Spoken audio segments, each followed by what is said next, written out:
Good evening and welcome to Loud and Nerdy on a Tuesday night. My name is JW Colwell. I am joined as always by my good friends. Well, my good friend Jerry Kamora and my good other friend Kyle Defina. Sounds about right. That's close. It's about as good as we're gonna get. What's up, Ken? Welcome to Loud and Nerdy on a Tuesday. Gentlemen, how you doing? Doing well. How about Good you? evening. Good evening, Ken McKernan, and good evening, Joe Ridgely. Go ahead, Kyle. You start. What do you got? I got nothing. I got a Matt Rempe goal for the New York Rangers just now. That's amazing. Yeah, because when he's on skates, the idea that he could put something in the back of the net is kind of amazing. He's like watching a puppy try and walk when he's on skates. No, it's like it's watching the beginning of Bambi when Bambi goes out in the ice. Like it's I just think Jerry's got something though. He's pointing. No, I'm pointing. There's Joe. Hi, Joe. Oh, well, what else? You noticed said something in the green room about being compromised. What happened? I wasn't compromised. Just busy. Jerry was compromised. Compromising positions? No. I'm Okay, moving on. I'm always busy. Fair. So some news today. First off, let's talk about box office numbers because that's a good way to start for us. Also, the bitching about Captain America has to stop. Just let it go. If you didn't like it, great. If you did like it, which I kind of did because I like Harrison Ford, also great. Harrison Ford is a national treasure. I don't know if anybody saw the stuff of him at the SAG Awards with his co-star from Shrinking. It was glorious. They do a thing at the beginning of the awards where they're like, some people tell their stories at their tables, and she was one of the people telling her story. And Harrison Ford was sitting at her table. He was eating chips, right? And he was eating. Yeah, he was eating while this was going on, and it was glorious. And you could tell he really likes her. You could tell that she really likes him, and it was just a nice moment between two people. And he was hilarious when it was happening. Ford, if you don't like Captain America: Brave New World, it is not Harrison Ford's fault. So that's my answer to that. It's not his fault at all. So fight all you want, but how about that scroll? Oh, well, yeah, we could do that. Shit. Hate scrolls. The scroll, that was so like Captain Marvel. We're not talking about the scroll anymore. Well, like a scroll, like I'm thinking like Baldur's Gate. Playing Baldur's Gate 3 a lot. Scroll, read the scroll. There's a box over there. Hi. I enjoyed Captain America. I don't know what everyone's complaining about. I don't know what you were expecting. Now here's the thing, and this is what I've said to everybody, and this is how I feel about it. We made an Ant-Man movie. Okay, you can have that. You can have an Ant-Man movie. Well, no, I was talking to my nephew. We can have an Ant-Man movie. Well, yeah, we can have an Ant-Man movie where they go against the grain. Having shit a few days, entertainment boys. Can't promise anything, Raven. I don't know. We'll try. I'll do my best. Be entertained. Jordan missed JW saying I'm not his friend. Be entertained. Well, yeah, I hate Kyle. Does that help? Does that help, Raven? Yeah. A little bit. I hate Kyle. Anyway, what I was saying is, remember when everybody went crazy when Quantum Mania wasn't like a traditional Ant-Man movie? Everybody lost their fucking minds, and they were like, "Oh my god, it's not about a heist, and it's not an Ant-Man movie." So now that we have a Captain America movie that is a straight political thriller that happens to have a couple tie-ins to older movies, we're freaking out. Also, it has Red Hulk at the end, who's great. It's a great sequence, and we're fighting about it. We're fighting that it was a political thriller. Like, why did we do that?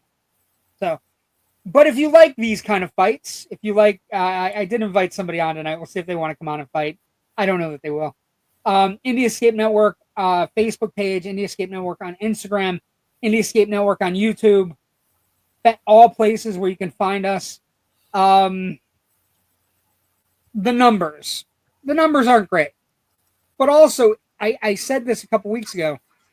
It's considerably less expensive than the other movies.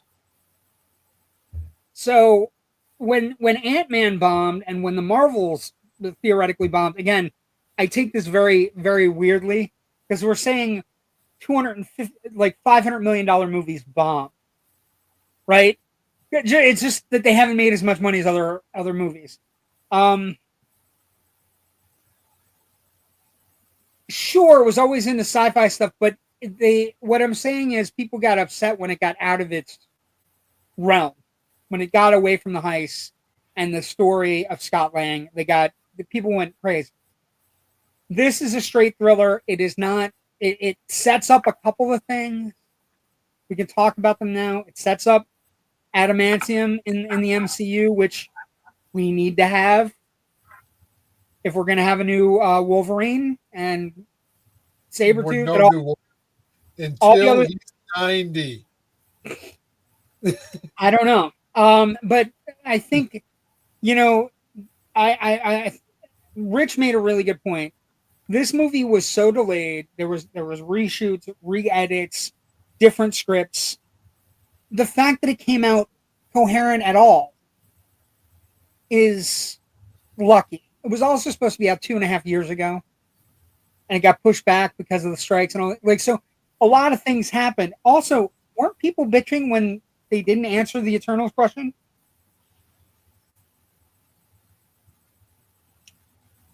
Eternal question? Yeah, no. I mean, the Eternals question. Everybody's like, "Oh, well, the Eternals had the thing at the end where like the guy was trying to come out of the Earth and he was like left in the Indian Ocean, and they never answered that." Like at a fucking Star Trek convention where people are asking about the fucking, modulators on, live long and prosper.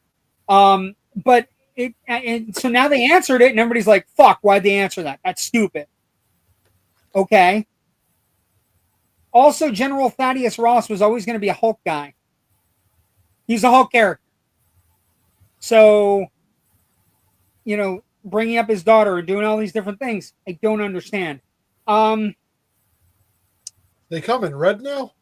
They come in red. I didn't hate the movie. Again, I don't think it's. I enjoyed it. I don't know. It's not top tier Marvel. It's mid-level Marvel. We should be, just excited that we're getting Marvel movies that are mid-card, that we're going to get like maybe street level. We're going to get that they have genres that we can jump in and out. And that's why I appreciated it. But anyway, grosses over the weekend, it was down 68%. But again, it doesn't have to make as much money as the other movies. It didn't cost as much. It cost about $75 to $80 million cheaper than the other movies. Even with the reshoots, even with all the stuff. So, fucking relax. Everybody relax. Marvel's not dead. It's certainly not I'll tell you what. Here's the thing I will say to everyone. If we get to July 11th, and actually not July 11th, July 24th. If we get to July 24th and Fantastic Four, I'd rather watch The Crow. The Crow was terrible. I'm sorry, Joe. That movie was so fucking bad. That movie was the middle of nowhere. The Tub in the Middle of Nowhere, Joe. Fuck, that movie was so fucking bad. Anyway, we disagree on this one. If we get to high hopes for Fantastic Four after that trailer. Thanks, Missy. It looks interesting. Wait a second, you don't have high hopes for the Fantastic Four? Not after that trailer. Really? No, I don't. Holy shit. I'm sorry, I respect you, but disagree with you. Yeah, I mean, The New Crow was so bad. Like, such a bad movie. Anyway, moving on. So Captain America is already at 142 million. Worldwide, it's already at almost worldwide it's at almost 300 million already. So it's gonna break even. It's not gonna be a bomb. It's gonna break even. Also, there's nothing coming out until March. There's very few films on the schedule the next 3 weeks. You have Mickey 17, which is an R-rated follow-up to Parasite starring Robert Pattinson, and it's about cloning. That's not going to knock anything out of first. The monkey did do well. That's an interesting take. I think part of the thing about Captain America is that there are movies that are doing very well with low budgets, and Neon Pictures right now, the distributor Neon, they're on fucking fire because they're making movies on the cheap. They made Longlegs that did very well over the summer, super cheap, and then they made The Monkey. Budget is like 10 million. It's already grossed 15 million. So I think that's part of it. Mickey 17 looks okay. I don't know who is it for. You know what I mean? Like, it's very hard to do. You know how we all. I just watched that movie, The Gorge. Did you like it? It wasn't bad. Pretty good. Good chemistry. It wasn't exactly what I expected, but it was interesting. It was fun. And again, Sigourney Weaver. You can't go wrong with Sigourney Weaver. You can't go wrong with Sigourney Weaver. Anytime she shows up, it's a blessing. It's blessed by the goddess Ripley. You know what I mean? I like The Gorge. I thought the goddess Joe Ridgely. No, the goddess Ripley. Nerds. You know Ripley, the person that somehow, I don't know, believe it or not, that one too. One of the greatest female heroines of all time. But heroine. Yeah, heroin, as in a no. No, not heroin. Heroin. Twilight. Robert Pattinson. Now, since we're talking about Patterson, did I read someplace that Gunn confirmed that he will not be the Batman in the DC universe going forward? He will not be the Batman in the DCU. No. That is the Batman. I wanted a sparkling Batman. God damn it! No, the Batman made by oh god, I can't think of his fucking name. That Batman is set in an Elseworlds universe, so you're gonna get realistic villains, realistic criminals, a realistic Batman. He did say there will be a season 2 of the Penguin, though, so that's. Are they gonna have the voice? Pattinson already has. I'm not gonna lie. Pattinson, voice. with regards to Twilight fangirls, Pattinson, I think, is actually a really good actor. He's been in a lot of good stuff. A low budget. What's the voice? Is he gonna have the nipples? No, he doesn't have the nipples. He's never had the nipples. Anyway, moving on, because you're both assholes. Moving on. Because we're entertaining. Because we're entertaining. Talking about Batman. To be immune to that. What, entertainment? No, being the asshole. Oh. It's usually Kyle. Jerry's immune to nipples. News at 11. There haven't been nipples since Batman Forever. Since Batman and Robin, actually. Fucking Joel Schumacher. He's a great Batman. But that is not a very, very, very good Batman. Good Batman. That Batman is not going to be. They made a bunch of announcements. A lot of the shows are getting put on the side. They made a major announcement that the Clayface movie is going forward. And what the announcement was, if you guys were watching, so Gunn and Peter Safran got up, James Gunn and Peter Safran were running DCU, and basically they said, hey, we're going to put this project over here, we're going to put this project over here, this one we might do, but they're all based on whether or not the scripts are ready and whether or not they think the scripts are good. And Mike Flanagan, who's been making a lot of great horror films, Fall of the House of Usher and Midnight Mass and a lot of good stuff on Netflix, really good horror director, he came up with a concept for Clayface that apparently blew everybody away. No, moving on. No. I'm just gonna say no. Nipples and heroin. Nipples and heroin. Oh my. Moving on. Just moving on. I'm not gonna. We went down roads last week that were crazy for no reason. It's like a 70s snuff film in here. Yeah, it's just weird.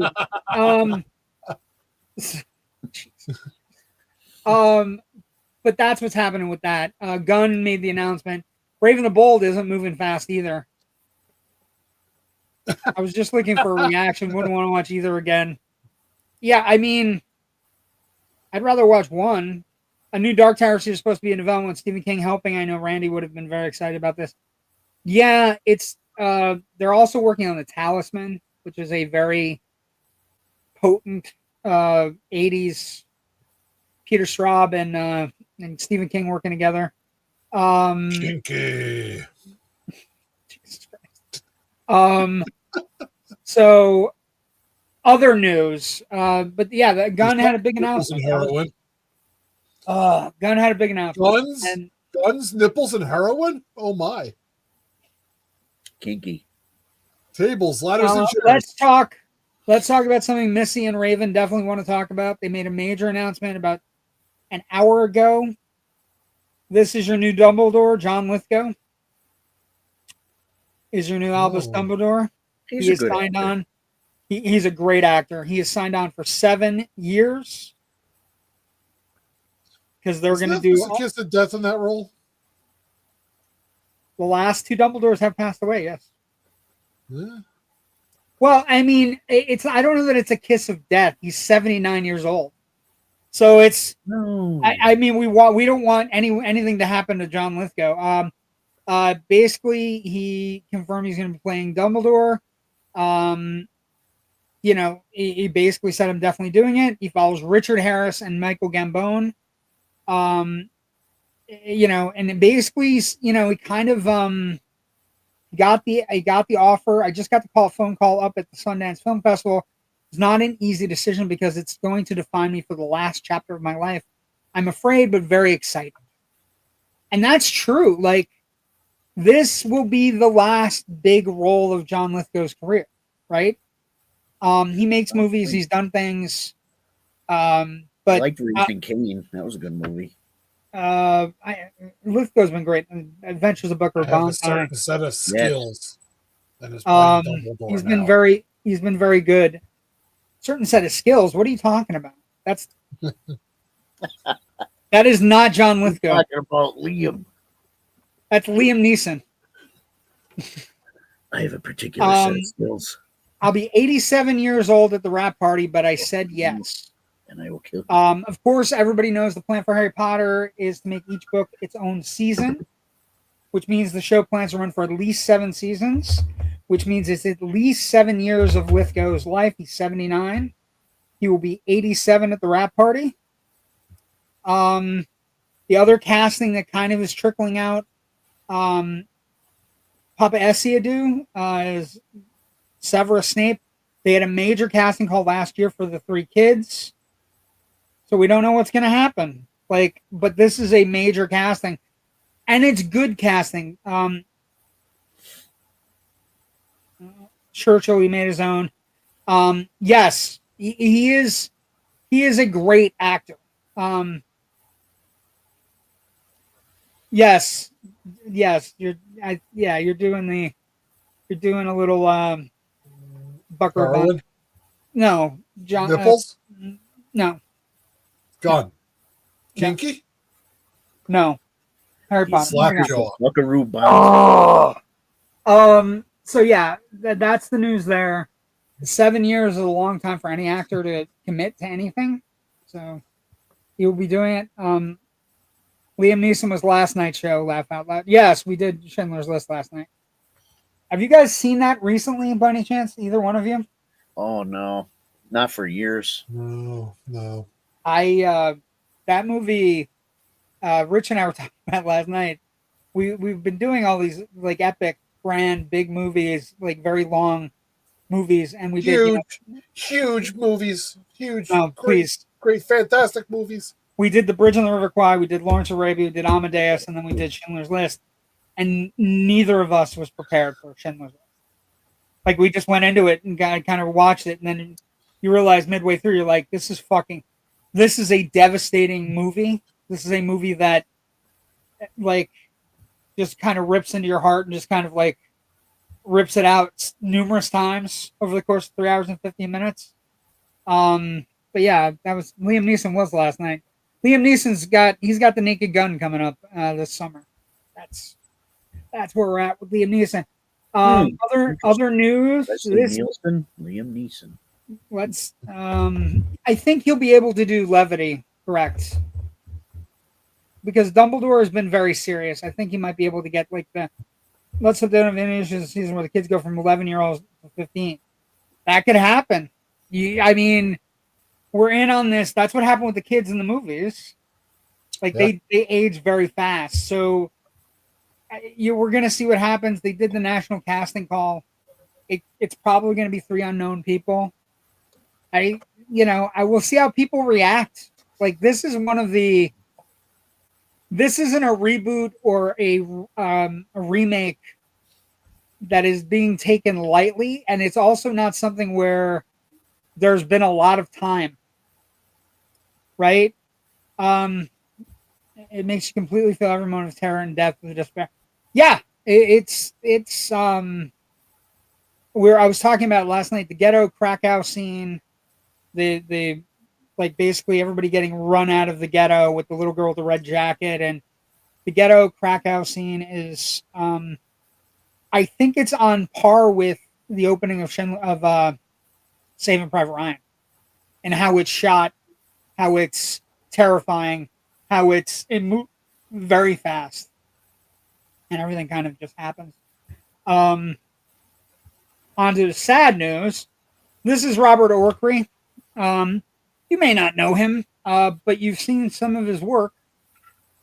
He is the producer of the new Star Trek films. He was also producer on Transformers. He's only 51. He's my age. He created Fringe as well. He died Tuesday in his home of kidney failure. Alex Kurtzman, who also co-wrote projects including 2007 Transformers, 2009 Star Trek, Orcsy.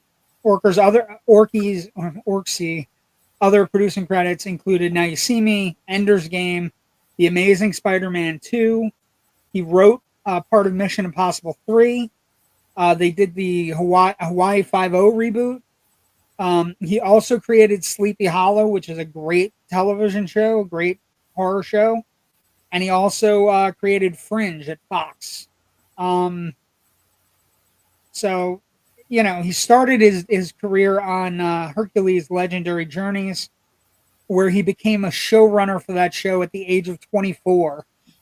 And then he went on to write Alias and Fringe for J.J. Abrams.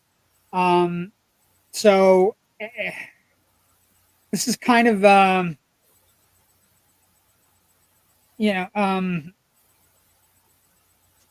basically, just it's a loss, and he had some problems at the end of his career, and just, he's gone from the earth. And so, can you make out during Schindler's List? No, nor should you. You never saw an episode of Seinfeld? Definitely saw this episode of Seinfeld, but you should not do that. I don't know how anybody could. I'm going to be honest with you. I think if you find yourself sexually aroused at Schindler's List, I think you should probably check out what your mental health insurance covers. To be honest. Also, let's see, other news. This is happening. 20th anniversary of Episode 3 Revenge of the Sith. It will play for a week in theaters, April 25th to March 2nd. This is the poster they just released. I think that's one of the nicest posters I've ever seen. Like, it's just really, it's super cool. It looks like a Drew Struzan poster from the 80s.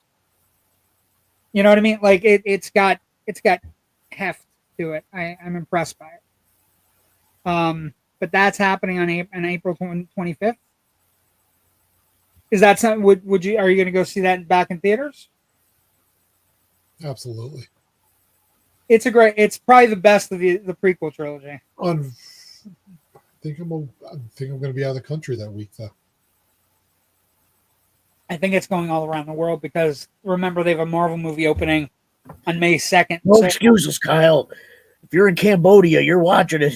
Actually, I think that's the week I'm in Aruba, not Cambodia.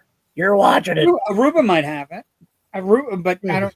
You're staying on a thing. You can't go off the compound. This movie did well this weekend as well. Okay, David Koresh. If you're in the capital of Thailand, you're watching it. The monkey did very well this weekend. You're just open for the Bangkok. Jesus. I'm bringing back some old school jokes. Also, if you have kids or if your kids like fun movies, Dogman just hit on streaming. Dogman grossed $78 million at the box office. Pretty good movie, pretty good. Not a high budget for that movie, but it's fun. It's got great jokes in it. I enjoyed it. I laughed out loud in the theater. Let's see if Jerry and Kyle get the joke. I think Jerry will get it. I don't know if Kyle will. Maybe. So midway through the movie, the reporter in the movie says, "I had a goldfish once. My goldfish died. It was really sad when Colonel Kurtz passed away." And me and another guy in his 60s who was with his granddaughter laughed out loud because he's like, basically, the goldfish was named Colonel Kurtz. I don't know. You don't know what it is? Kyle, what about you? Don't Google. No. Colonel Kurtz. Colonel Kurtz is Marlon Brando's character in Apocalypse Now. Oh, right. So the idea that a kid had a goldfish named Colonel Kurtz. Only one colonel, and that's Potter. Colonel Potter?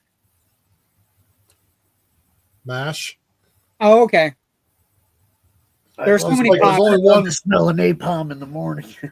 There's so many I Potters. haven't seen that movie in so long, and I forget their name. Do you have a burnt Anakin Funko Pop? I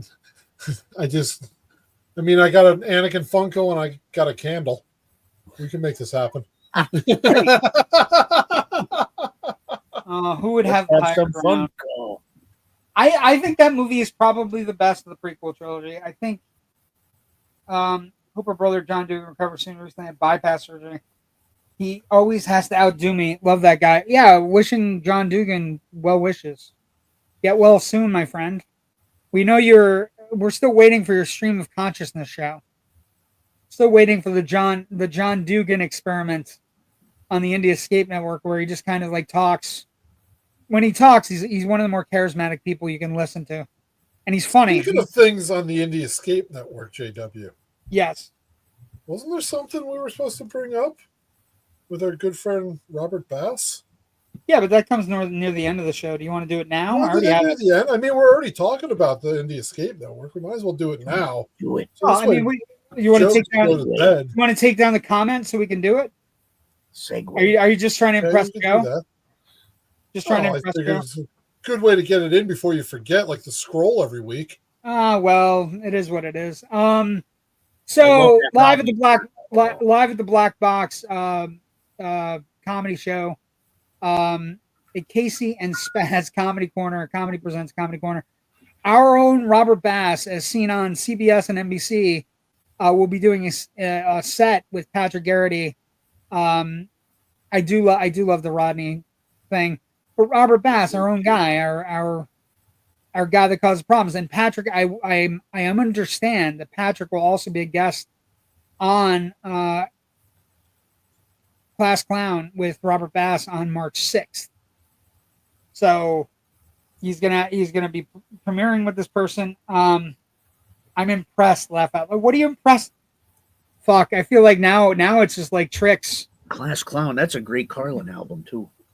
Class Clown is a great Carlin album. But yeah, so our good friend will be opening for him. We'll be talking about this the next couple weeks, but also Robert's gonna have him on a show. Patrick Garrity, one of a comic that's making his rounds around Florida and around the South, and he's super popular and very big. So we're super excited for our good friend Robert Bass. And he'll be on Robert, and he's going to kill it. And apparently Joe's going to the show. I dig the jacket too. It kind of reminds me of the Back to the Future jacket a little bit. It does. It looks like a members only jacket, but like jazzed up. It doesn't have the clips on the shoulders though. Tricks are for kids or magicians or hookers. Tricks are for a lot of people. Right back to the heroin and nipples. So yes. We go. Yeah, there we go. We got to keep going. We got to keep a through line going. Full circle, you jerk. R2 likes D's too. Yeah, gotta keep a through line. We can't. So the reason I wanted to talk a little bit about Captain America, everybody's talking about it. We're not going to get a lot of time in between these Marvel movies and Marvel TV shows because in a little over a month, Daredevil Born Again hits, right? So here's the thing. You're telling me you're not excited for Daredevil? Like the people I've behaved tonight. Yeah, you've been fine. Are we getting Yellow Daredevil finally? Is that tie-in going to happen? What Daredevil? The Yellow Suit Daredevil. What was the last Disney show that had? They were at the costume shop and they had the yellow helmet there for Daredevil. I don't know if we're getting that. I would assume we're going to get a lot of cool stuff, but the first reviews are out. Here are the first reactions with the best pilot of any MCU series thus far. So this is funny. We're going to have this debate for the next month that Marvel is dead, and then Daredevil is going to hit, and then all of a sudden, everybody's going to be like, "I'm sorry, Marvel's not dead." And I will sit in the corner like I always do and go, "Yes, the rumors of Marvel's death is greatly exaggerated. We freak out and like label movies as bombs that have grossed $500 million. If you don't like something, that's fine. I could care less. If you don't like it, that's great. But if you're hating on it just because everything's now it's too interconnected." I wish they would do Iron Fist justice. That was one of my favorite characters in the comics, and it was like the show was just. Yellow Suit Daredevil and She-Hulk hooking up, and Daredevil doing the walk of shame is where the Yellow Suit has. But everybody's talking about this show. It's it's got a great. First off, the guy playing Daredevil is great, right?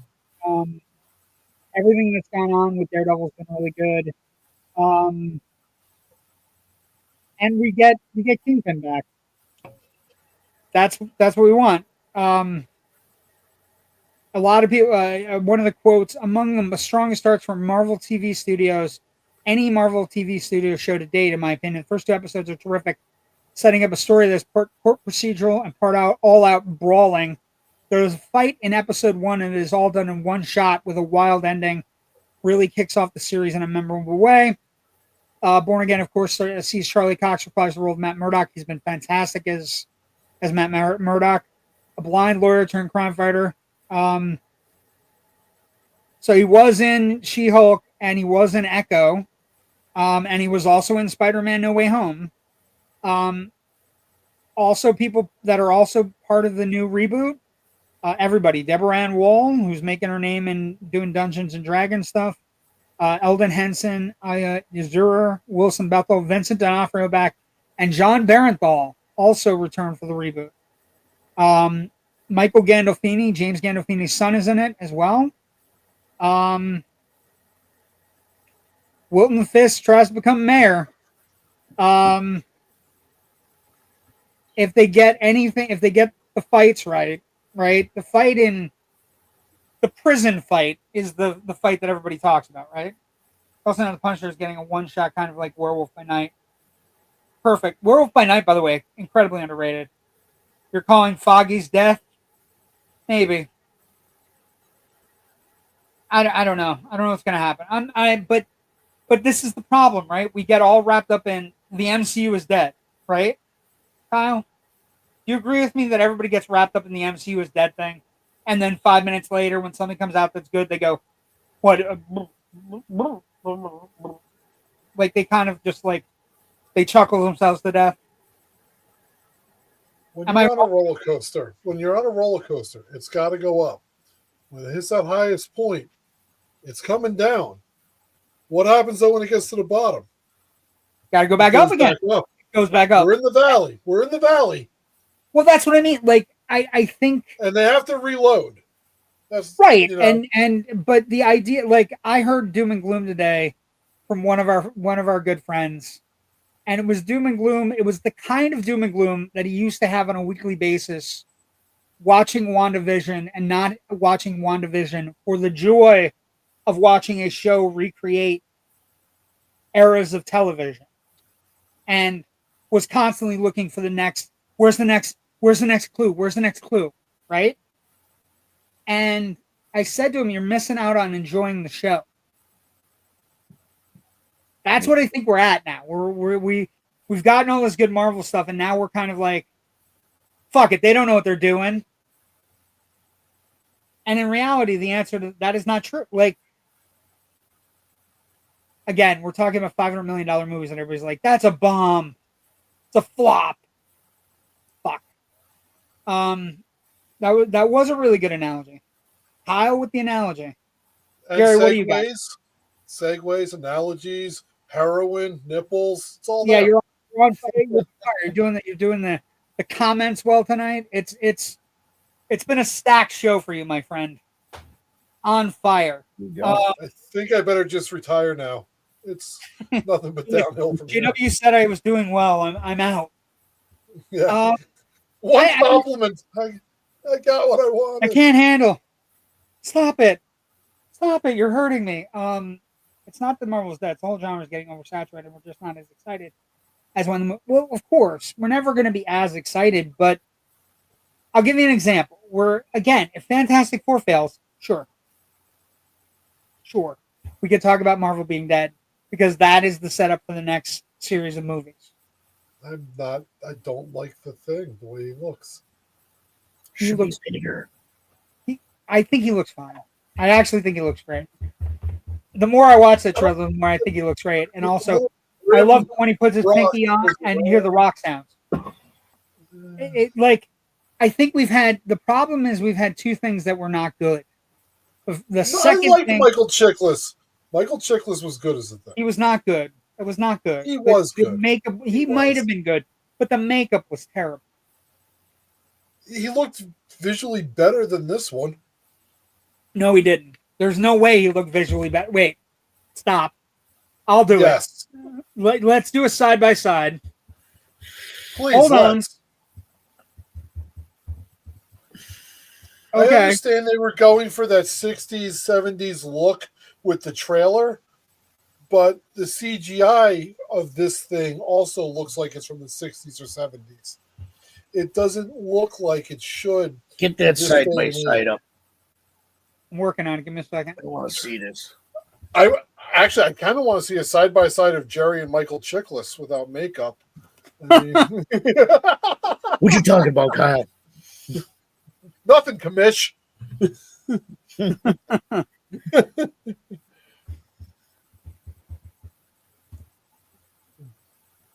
Going to get Corman, Fast and Furious, FF casting group. Yeah, we're working. This is he's dropping it in the. Okay, so one of the things that Joe Ridgely, Rich Dries, myself, and a couple other people are working on actively, and we weren't supposed to talk about it until we have a more concrete thing in place. We're trying to get a Corman Fantastic Four cast and crew. The movie's never been seen, but it has been seen. And we're trying to get a bunch of people from the old Roger Corman movie to talk about it. That's neat. So that should be interesting as well. Give me a second.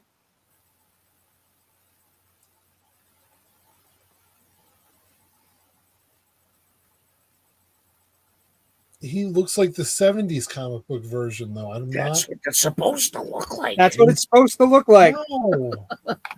Those are the comics we grew up with. What are you talking about? Like, I don't understand. It looks old and dated. That's the problem for me. It looks old and dated. It hasn't been done this way. Okay, so are we ready? We're waiting on you. We're going to put what we're talking. Just talk amongst yourselves. Okay. Talk amongst Jesus Christ. You talk amongst Jesus Christ. We're going put him up there too. Let's get a side by side of Jesus Christ and the Thing. Jesus Christ and the wow. How about Jesus Christ and the Daredevil side by side? He is one of the martyrs. He looks so much more like the comic book version of the Thing. The brow sells it for me. Okay, so here's Chickless. Take the comments down for a second. Here we go. This is the Chickless thing. That makeup is fucking horrible, Kyle. Yeah, it is. It's like bad. And I'm glad they gave Chiklis a chance to act. He's one of the better things in that movie. But that makeup is horrible. Here's the second one. Also horrible. Yeah, it looks like that one was bad. Looks like the dude from Guardians of the Galaxy. And then here is the that new looks like one. a poop monster.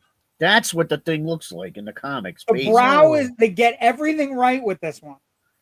Now Jerry might have a problem that he's not big he needs enough. to be bigger. Yes, but there is no way you're telling me, Kyle. That does not look like an actual shot from the set, though. That looks like concept art to me. That's not that. That doesn't look like it's from the trailer. Okay, hold on. That looks like the concept art. You gotta get the live shot. With You're the hat on and the overcoat. You need the hat and the overcoat. You're out of your goddamn mind. Let there be things. Nipples. I mean, and that's heroin. what the face looks like, though. Wait a second. Wait. Lesson. You're actually saying that you think that's a concept artist? That doesn't look like more of a concept art to you right there than the actual shot? Well, it's not the actual shot, clearly. Yeah, that's more of a concept art. That's not... Okay. Oh, it's like a drawing of it or whatever, but it's still the same. Give me a second. Sorry, Kyle. Look. Kyle needs a perfect picture. I kind of want an offshoot of the Thing getting a lap dance. Not gonna lie to you. Why? It'd give a whole new definition of grinding up on those rocks.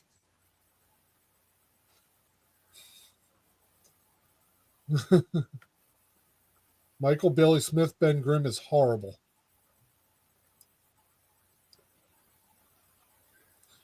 He only played the human version of Ben, not the Thing, Joe replied.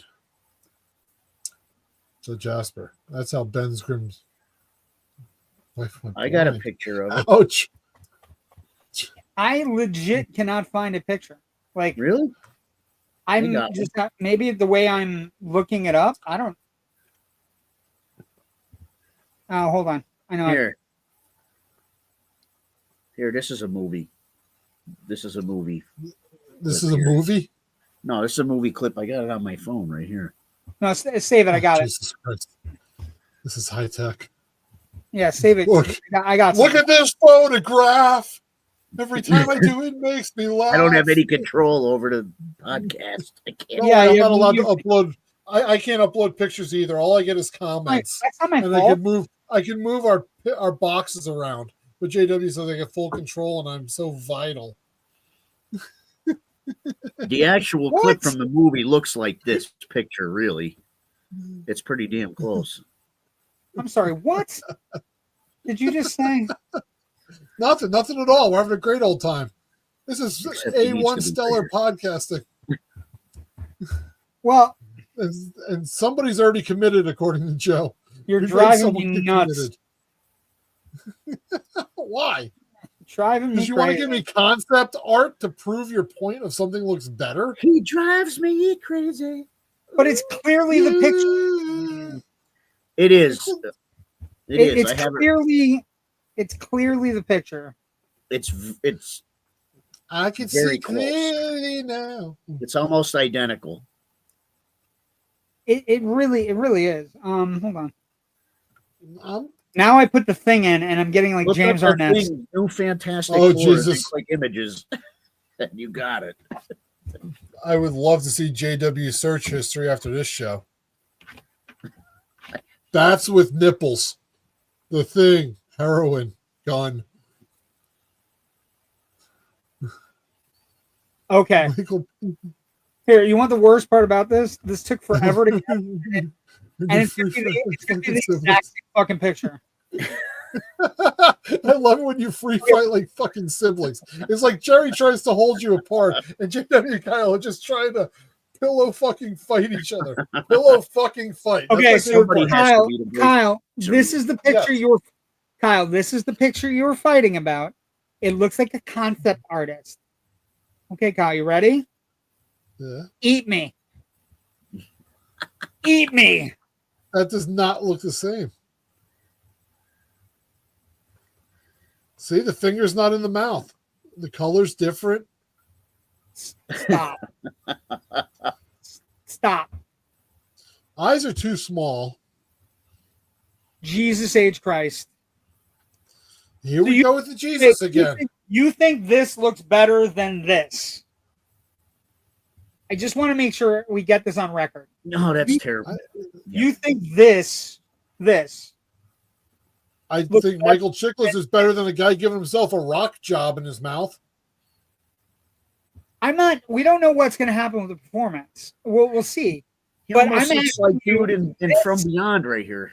This thing you feel looks better than this thing. Yes. On what I've never been a fan of turtlenecks. Planet? He looks like what he's supposed to look like. The brow, they get everything right. Yes, he was tasting the robot's cooking, like in the trailer. Yes, but Kyle is like, it's clearly photoshopped. You're fucking killing me. That one at least has a clock in the background. We don't know what the performance is going to be. I will say Chicklist was good. It's almost 6:30. But this fucking makeup, Kyle, you think this looks good? That's why he was sad in the movie. Yeah, I mean, wait, it gets better. Hold on. Let's put this really to the test. Another 7 minutes for him to find another photo. Maybe. We'll see what happens. Yeah. If we only talked about this beforehand, we could have had this argument offline with photos. But actually, this is what people come for. You and I fighting. This is what Loud and Nerdy is. That's exactly right. Because, I wish that other guy would have shown up so we could have both ripped him apart on Captain America. But I mean, whatever. Wait, hold on. I got more images. Now we're cooking with gas. Yeah. Robot gas, according to Joe. I'm still trying to eat me. Well, you're ridiculous. You're ridiculous. I'm ridiculous. It's Photoshop. I didn't say Photoshop. I said it looks like concept art. But it wasn't. It was the exact. It wasn't. Wait a the second. Colors were different. Huh. I'm not a fan of that CGI. Hold on. No. Yes. No. Absolutely. You're wrong. Yes. You're wrong. Yes. I'm gonna give you. Kyle's just arguing to argue. Yeah, Kyle's just fucking arguing to argue at this point. He knows it's bad. Yeah, he knows it's awful. He knows it's terrible, and we're still gonna go with. But I like Michael Chiklis. Okay. The Shield was the shit when this movie came out. Yes, it's a good show. It's still a good show. Oh, it does hold up. Here's what I've done. I've given you more pictures of the thing in action from the movie. Here you go.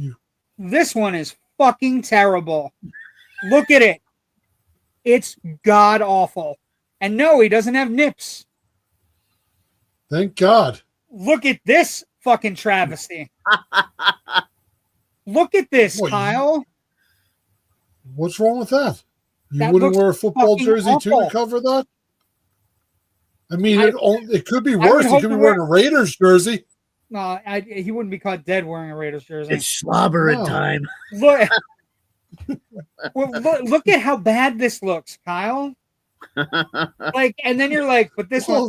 Yeah, it's got Flame On Boy in the background. It does. That's Captain America. Get it right. Depends, really. It looks like a cheap Halloween costume. Yes. The one from the 90s is Captain America has wings. Look at this. Always. That's not the 90s. You want my favorite part of the makeup, Kyle? You want my favorite part of the makeup, Kyle? My favorite part of the makeup. No, wait, stop. My favorite part of the makeup, Kyle, is that it has the brow, but only on the right side of the face. Look at it. One brow is bigger than the other. It's bad makeup, Kyle. Bad. Most people are not asymmetrical, even in eyebrows. More like lowenbrow to me. It was like, you watched the trailer and went, you know what I really want? Michael Chiklis. Fat lips on one part, the next one he's completely Well, looking skewed. like that, he certainly is chickless. He's chickless, he's lipless, he's browless. It's the worst. This one is bad, but it was consistent. Yeah, Consistently bad. that looks like This the dude one, Guardians of this the one, Galaxy. depending, look at this. In one shot, he's like this. In the next shot, he's like that with like one fucking eyebrow that's bigger than the other. And then in this one, he's like, no, it's still the right eyebrow bigger. You guys really put me in this costume? Are you kidding? I'm an Emmy-winning actor. I can't believe that you look at that and go, you know what I really want? The chickless version. You made me look like a stone Lawrence Tierney. It all depends on who. You made me look like I'm at the beginning of Reservoir Dogs, making fuckers pay a check. Cough up a buck, you cheap bastard. Cough up a buck, you cheap bastards. Also, Johnny Storm sucks. Jesus. Okay. He crashed a flight simulator. Mr. Pink. I got a guy in another job that's Mr. Black. I think Mr. Pink is too much like Mr. Pussy. Anyway, Gary, how many things do you have in your basement? Utterly, imminently quotable. I don't know if I have any of them. Oh, I do have a Thing action figure. I should have had it ready. Is that a perfect setup for the thing that came from Jerry's basement? No. I think it is. It all depends on who. You need to learn how to segue. I will be right back. He's gonna get a thing. Now we can't even segue. You've ruined it all. You've ruined it all, Kyle. Why do I have to be Mr. He only got the role because of the shield. Yeah, but he was good. I'm not gonna say almost everybody in that was casted in that Fantastic Four movie were like stars on the FX network at the time, unlike their more popular shows. Julian McMahon was Dr. Doom. Yeah, Nip Tuck. But yeah, that movie. I don't hate that movie. That movie did very well, but the first one was okay. Second one was bad. Silver Surfer was bad. Second one was bad. Third one was atrocious. Well, third one, they didn't get a third one. They got the reboot. Which was the reboot. Yeah, that's still third. God, what do you got? That looks like the fucking movie. He looks just like the movie. Wait a second. Looks like a pervert in a trench coat. Look at him. Oh, no, you didn't take it out of the box. You can't take it out of the box. It's been out of the box. Oh, out of the box. No. Look, that's perfect. That face is literally perfect. It is letter perfect. It's perfect. Jerry, stick your finger in his mouth. Bring his hand up to his mouth. We'll see if it's good. He doesn't bend that way, fucker. Okay, yeah, Jerry. What else? Don't have him doing that. That was not good. We don't want to think about what he does with his rock-ons. Anyway, like a rock. You know what that doesn't look like, Jerry? I'm going to tell you. Want to know what it doesn't look like? Tim Curry's doing the rock. It doesn't look like this. No, it doesn't. Not at all. Okay, Jerry, what's coming from your basement today? It came from Jerry's basement. What, aside from a comic accurate thing?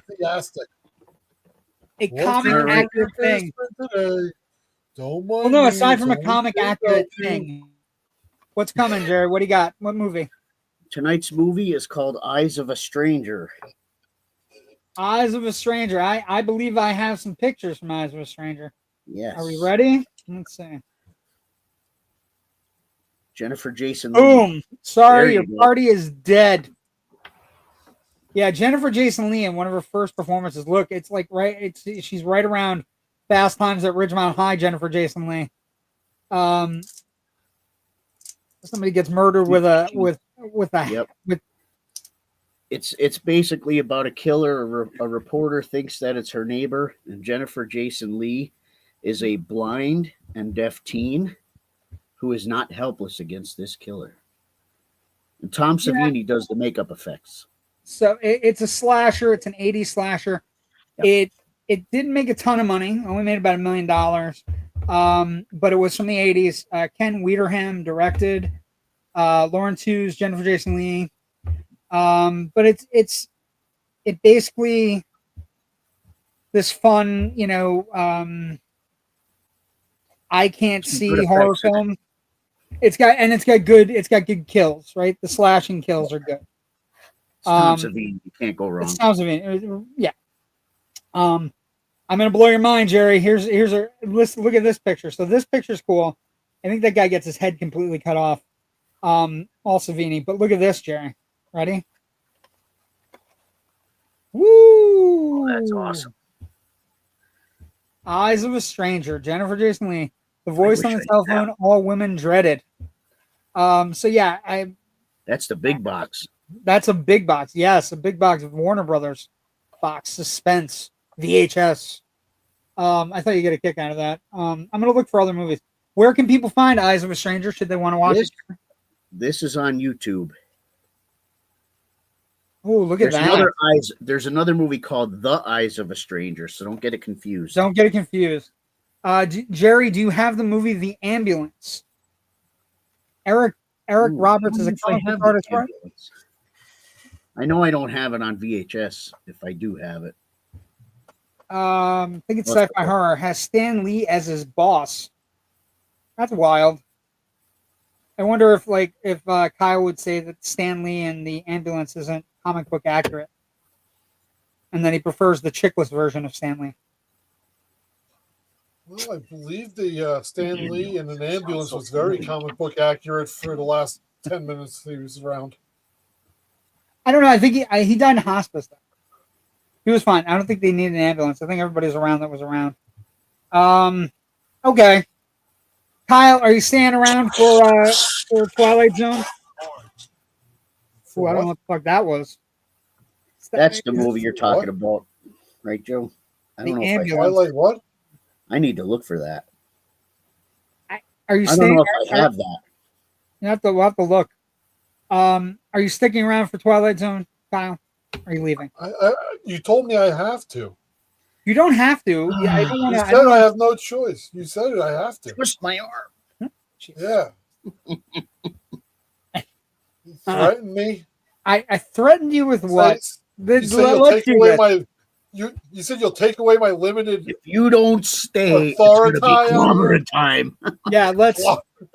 I'm going to treat you like Michael Chiklis in a Thing outfit, is what I said. I have a bunch of these. Let's get it right. What ones do you have? I have like Spider-Man. I have Iron Man. I got a whole bunch of these. What company is that? I don't know. I bought them at Toys R Us years ago. Those are nice. What? I wonder what they're worth. Toy Biz. Toy Biz. What are they? 16 inches? They're tall. Oh. Yeah, they're a little less than they're about 10 inches tall, I guess. Joe, I need the number for this network's HR. You're talking to him. 10 inches. There you go. You're talking to him. He's 10 inches. Wait, what? What happened? You were compromised. Yeah, I have a bunch of them, though. I'm wondering how much they're worth. Probably not much. 30 a piece. I probably have a complete. Wait a second. Hold on. A complete set of 10. No, it's different ones. I probably got 8 of them. Well, the complete set of 10 is worth a shit ton. All right. I have a complete set of 10. 6 or 8 of these, I think. Like I know I have Iron Man. I have this one. I have the Silver Surfer. I have Spider-Man. You have Polaris? No. KB, it's not Toys R Us. It's KB Toys. Holy shit! KB? That's really Is that where I bought it? Maybe it's I KB. bought it then. The receipt, the tag was KB. Oh yeah, it says KB right here on this little white sticker. I knew it was. Depending on how many you have, they're worth a decent amount. You got 3 of them and a lot going for $100 on eBay. Ooh. That's wild. They had all holy shit. They had all kinds of people. Mysterio. That's fun. That's cool. That would be. They had cool a lot of fringe characters too, like just weird shit. Like yeah, I'll have to pick them out. I mean, this isn't. They're all in this thing, but I just ran to grab this one first. They're in like a tote right now. I'm not gonna lie, that's a good one to have right now. You have the thing that has an air bladder and breaks its cage. The Hulk came out first, then that would be cool. KB Toys closed February 9th, 2009, Jerry. You got those a couple years ago, you said. Well, I mean, everything. We're both when in you get older, everything was a couple years yeah, ago. Everything's a couple years ago. We're both even in if our it was 25, you know 30 years ago. That's you know what. You know what wasn't a few years ago. What's a long time ago actually is tonight's episode of the Twilight Zone. Redux crossed over into the Twilight. My mother found that figure, $35. $35. Yeah, that's what this one that I have. Yeah. They're yeah. I mean, they're like you definitely should not open them ever again. And if you do, you say you didn't open them, and it's moving on. Tonight's episode of the Twilight Zone is called "A Most Unusual Camera." That is the box. In French, it says every person who owns the camera gets 10 pictures. This has got like a weird usual suspects type vibe to it. Here's the opening narration. A hotel suite that in this instance serves as a den of crime, the aftermath of a rather minor event to be noted on a police blotter, an insurance claim, perhaps a 3-inch box on page 12 of the evening paper. That's so specific. That is so specific. Small addenda to be added to the list of loot. A camera, a most unimposing addition to the flotsam and jetsam that it came with. Hardly worth mentioning, really, because cameras are cameras. Some expensive, some purchasable at 5 and dime stores. But this camera, this one's unusual because in just a moment, we'll watch it inject itself into the destinies of 3 people. Happens to be a fact that the pictures that it takes can only be developed in the Twilight Zone. So you have these 2-bit thieves. You have Chester and Paula. And later on, you'll have Woodward, her brother. And you have a waiter. There's 4 characters total in this episode. It's season 2, episode 10. And basically, the episode is these people are going over there. They've robbed a thrift store. They've robbed a like an old consignment shop or something. Consignment shop, and they're going through all the different stuff they found. And they get this little picture box, and they take a picture of her next to the window. And when the picture comes out of its little box, it comes out, and in the picture, it's different because she's wearing a mink coat. Like, I don't even own a mink coat. This is weird. And he's like, oh, it's a trick camera. It's a fun camera. It's like a camera they do at the carnivals, and you know, it just processes your head, and it has different pieces underneath. That works. And then 2 seconds later, they open up a trunk that was also part of the theft, and there in the trunk is the exact mink coat that she was wearing in the picture. And she puts it on. And she puts it on. And then she goes over to the window. Look, how do I look? How do I look? That's how you look in the picture I took. That's how you look in the picture. Yeah. Yeah, everybody in this episode is low intelligence, low like every one of them is unlikable. Yeah, they're all unlikable, and they're all stupid, and they're all moron. Every single person in this episode is a fucking piece of trash, dirtbag. You know, the kind of person that would like sell their mother's liver, and their mom wakes up in the tub and like their liver's gone, and like, we'll get you your liver, it'll be fine. But they're happy in their life. They take a second picture. When they take the second picture, take a picture of the door, and then the picture comes out is that her brother, but her brother is he's incarcerated. He's incarcerated 5 states away, and he doesn't get out for another 7 years. Then they knock at the door. The door opens. The brother comes in. They're like, holy shit. This camera predicts things 5 minutes before they happen.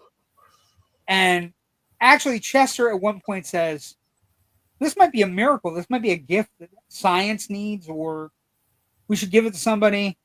And Woodward, who's kind of the bumbling idiot brother who escaped from prison. He tells Woodward, go watch TV. Woodward picks up a chair, goes over and watches TV, and he's watching horse racing. So what do 3 idiot criminal people do when they have a camera that predicts time in the future? They go to the pony track. That's all they can think of to do is go to the pony track. And there, the guy did have a moment of like empathy. He had a moment. For 1 minute. Chester has one moment where he's like, "We should give it to science." And then once Woodward puts on the ponies, this is a breakthrough. We can go, and they bet on 6 races. So we use the picture at the door. We use the picture at the window. 6 races. They've made a ton of money. And that is when a waiter comes in, sees all the money, and starts talking to them. And he looks at the camera, he picks up the camera, and he says, "This says that whoever possesses this camera gets 10 pictures." So they're already at 8. Waiter leaves. They start squabbling. The next picture they take is a picture of her standing up, but she's standing up like screaming like this. And they're like, well, maybe it's because, the husband's like, well, maybe it's because her brother threatened her husband. And the brother's like, well, maybe it's because her husband threatened her brother. And it's 3 idiots fighting over dog food on the ground. It's their lowest common denominator Twilight Zone folk. They have no higher aspirations. They have no redeeming qualities. So they start scamming around the room. At which point the brother and the husband fall out of the window. And she starts going, "Oh, okay, well, this is okay. I'm sad and terribly sad about this." Yeah, she's upset for a whole second. She's upset for a minute and a half, and then she's like, "But I do have all this money." Mm-hmm. And then, to be a complete dickhead, she goes and takes a picture of the 2 dead bodies in the courtyard. And she walks away, and she's like, "I'll save 1 picture for later."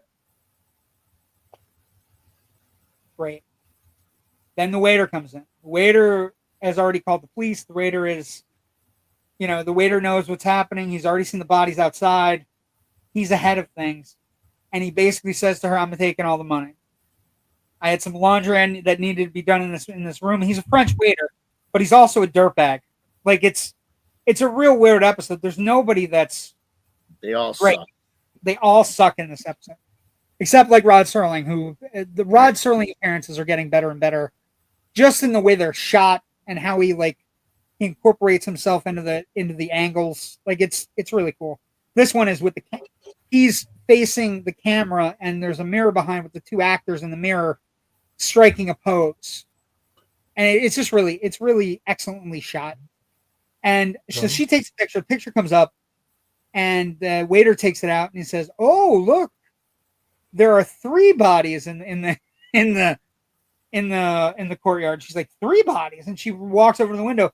As she walks over to the window, and you can see it coming a mile away, from other things, but she walks over the window. She trips on the rug and goes flying out of the window. Dead. Then he takes the last picture that they had, and he falls out the window too. So everybody in this episode dies, and the camera ends up on the ground. In the apartment. Yeah. In the hotel suite. And the closing narration is this. Object known as a camera, vintage, uncertain, origin unknown. But for the greedy, the avaricious, the fleet of foot who can run a 4-minute mile so long as they're chasing a fast buck, it makes believe that it's an ally, but it isn't at all. It's a beckoning, come on, for a quick walk around the block in the Twilight Zone. This is a great episode. This episode has been copied by a bunch of things. There's an X-Files episode with a future predicting camera that looks remarkably like this. There's Goosebumps children's novels. Say Cheese and Die, Say Cheese and Die Again, Say Cheese and Die Screaming. There's 3 of them. There's a short story called Killer Camera. It's in The Simpsons. And it's also in a movie called Time Lapse. This particular episode, although not necessarily a classic, or insanely well done has been copied by so many things. And I was like reading the stuff it's been copied on, and you're like, the X-Files, like fucking Goosebumps novels, like just unbelievable. And like, and everybody's fine in the episode. It's season 2, episode 10, and this is why season 2 has been so endearing and amazing. Is like, I've never seen this one. I don't ever remember seeing this episode. I don't ever remember seeing these characters because, again, as Jerry said so eloquently, nobody in this episode is particularly likable, pleasant. They're all like from a bad 90s Tarantino knockoff. They're all degenerates. Awful. They're degenerate people. They're bad people. But here's where we get interesting. Next week we get one of the most classic episodes of all time. Next week it aired on December 23rd, 1960. We get episode 47, season 2, episode 11. The episode next week, people, and I encourage everybody to go out and find it and watch it on CBS, wherever you can find it. Episode next week is The Night of the Meek. It is Art Carney. It is absolutely stellar episode of Twilight Zone. That is a Christmas episode. That is also not a horror episode. It's fantastic in every conceivable way. And Art Carney is so good. So if you grew up watching The Honeymooners on Channel 11, like I did, every night at 11:30, find a haunted house with people dancing. Yeah, that could also be Disney. That could be the Haunted Mansion. But next week is Night of the Meek. I can't recommend it enough. I've seen it a billion. Like, I've probably seen it at least 7 times, right? And it's just one of the better episodes. It usually plays around the holidays. It's Art Carney, and he's a department store Santa who's, interesting. It's just fun. Yes, it is. It is Flying Toilet Paper. It is from an episode of Sweet Translucent Dreams doing Rocky Horror Picture. Would be my guess. It's an actual shot from one of our shows when Dr. Scott breaks through the wall and everyone yells "Great Scott" and they throw the toilet paper in the air. Great Scott. But these are the degenerates, just so we have them. There are the pictures. I think she's a loopy kind of like Billie Holiday, kind of like blonde. Then they're fighting over the camera. And then she's like, "Oh, I have all the money and we should save it." And then that's her dumb brother. Like, I was thinking about like dumb brother. Like, I was thinking of all the dumb brothers. Just broke out. I'm sorry. You think I'm sneaking up on you? I was just gonna break in because I assumed you were sleeping. Yeah. So okay, good place to end tonight. A Night of the Meek coming up next week, Jerry. I'm super excited. Jerry, where can people find you if they're looking for Slapjaw stuff? Where can people find you? When's the next show? Do you have a show coming up? We do. We have a show April 25th in New Jersey, and we have a show May 3rd at the V-Spot. We're opening up for a band called Brutality from Honesdale. Brutality is Ryan Fenton's son is in Brutality. I used to do improv. Yeah, they're younger guys. Yeah, his son is like a fucking. They're a good band. Yeah, they're all like they're in their early 20s. Like, yep. It's like he's like very early. When we started playing shows with them, their first drummer was 11. Yeah, that's right. That's Ryan Fenton's son. Ryan Fenton was somebody I did improv with, and his son is part of Brutality. So anyway, we know those kids. We know them. They're good kids. They're a good band. Kyle, you have this coming up.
Kyle, where can people get tickets? Where can people are there still tickets available, Kyle? There's still tickets available. It's MaisTheater.com. No, Raven, that was not the New Year's show at York or the Sherman. That photo was actually taken at the Emmaus Theater, the photo behind me. Impressive. It's a 9:00 show this Friday night.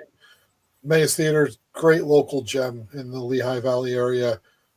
Single screen theater that has great events, great comedians that come through, bands. I caught a really fun show there the other night, actually. Local personality. It was called Lisa Joins a Cult. It's a Facebook page, just exactly how it sounds. Lisa Joins a Cult. And she went around and basically joined up with different religions and followed them for a little bit. And it does almost like a spoken word thing about them. And it was a lot of fun to listen to. And it was funny. And yeah, terrifying, funny, but amazing, funny, terrifying. But this is the kind of great stuff that's the kind of great theaters and stuff. That's down near Allentown, Emmaus. Yeah, yes, it is. But yeah, so you got big show coming up then. Fine, check it out. It's gonna be a big show. You can find me, JW Movie Guy, Facebook, Twitter, Instagram, Blue Sky. All those different places. I'll be doing some different things. We have no Generation Movie next week because we're getting ready for the Oscars. Oscars are coming up. And I just want to say thank you so much for watching tonight. Last thing before we go is happy anniversary to Joe Ridgely and his wife on this Friday. It's their 21st. Yes. No, that wasn't the last thing, JW.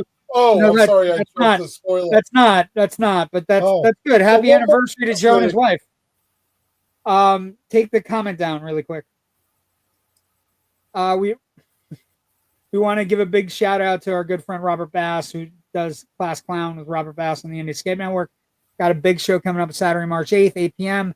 Comedy Corner. He's opening for Patrick Garrity, a nationally known comic who's been on CBS, NBC. Please, if you're in the area, Fort Pierce, think about it. Joe's going. We'll have to see what happens. But thank you all for coming tonight.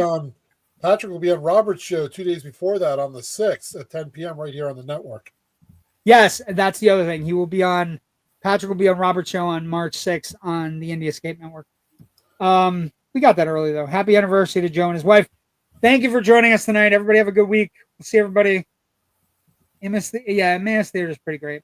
Thanks for joining us. Everybody have a great week. Go see some movies, but there's not a lot new coming out. So you might have to go see Captain America.